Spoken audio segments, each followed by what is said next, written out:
అంటే అసలు ఆల్ ఓవర్‌గా ఇప్పుడు ఇన్‌స్టాగ్రాము, సోషల్ మీడియా అన్నీ చూస్తున్నారు. ఇందాక గూడా అడిగా మిమ్మల్ని నేను. కష్టం తెలీదు కామెంట్ జేసేస్తారు. అట్లాంటి వాళ్ళకి ఏం చెప్దాం అనుకుంటున్నారు? వాళ్ళకి ఏం చెప్తామంటే ఏమని చెప్తాం మేడం. ఒకటిప్పుడు మనము ఒక మాట చెప్తే వినేటోళ్ళే అయితే, మన అమ్మ, నాన్న చిన్నప్పటి నుండి ఎన్నో చెప్తారు. హ్మ్. మరి అవి ఎవ్వరు ఇనరు కదా! ఇప్పుడు మా నాన్నున్నాడు. అరే! ఆడ పిల్లోడు ఉరుకుతాంటే, "అరే! అటు పోకురా, అటు పోకురా" అంటే అటు పోతాడు ఆడు. ఇప్పుడు వాళ్ళ సొంత అమ్మ, నాన్న చెప్పితేనే ఇననోడు, "నాకెందుకు కామెంట్ పెడతావురా? బ్యాడ్ కామెంట్ ఎందుకు తిడతావురా" అంటే వాడు ఇంటాడా? వాడు ఇంకా దానికి ఇంకా డబల్ పెడతాడు. హ్మ్. అందుకే మేమేం చెప్పము. వాడు ఎంత కామెంట్ పెట్టినా అయితే ఇంకా గలీజ్‌గా ఉంటేనో డిలీట్ చేస్తాము. కొంచెం వల్గారిటీ అనిపిస్తే దాన్ని లైక్ కొట్టేసి థాంక్ యూ బ్రో అని చెప్పేసి పెడతాం అంతే. అంటే ఇప్పుడు ఒక మంచిగా చెప్తే వెళ్ళట్లేదు.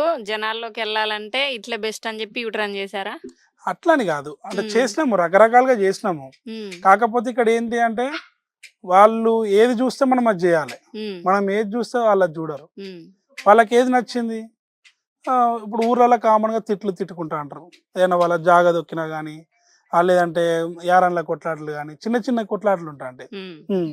ఆ కొట్లాటలు ఏందంటే వీళ్ళు అరే! ఇగో ఇట్లా ఊర్లలో మనం ఇప్పుడు ప్రతి ఒక్కరు ఊరు నుండి వచ్చినోళ్ళే. వాళ్ళు చూస్తా అంటారు ఎక్కువ ఎక్కువ మంది.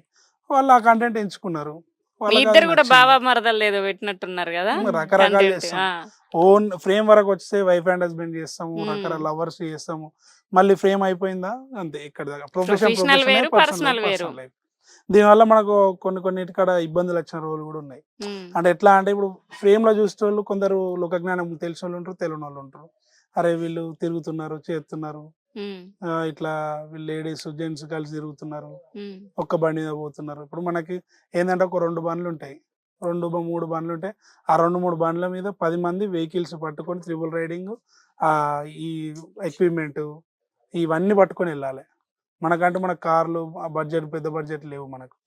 అప్పుడేం చేస్తాం తప్పదు. త్రిపురాయిలు పట్టుకొని ఇటు అన్నం గిన్నె, ఇటు కూర గిన్నె, ఇటు కెమెరాలు పట్టుకొని వెళ్ళిపోతాంటాం. ఇట్లా తిరుగుతారు, అట్లా తిరుగుతారు అని చాలా పడి ఇనుకుంట వచ్చి చెవులు తూట్లు పడిపోయినాయి మాకు.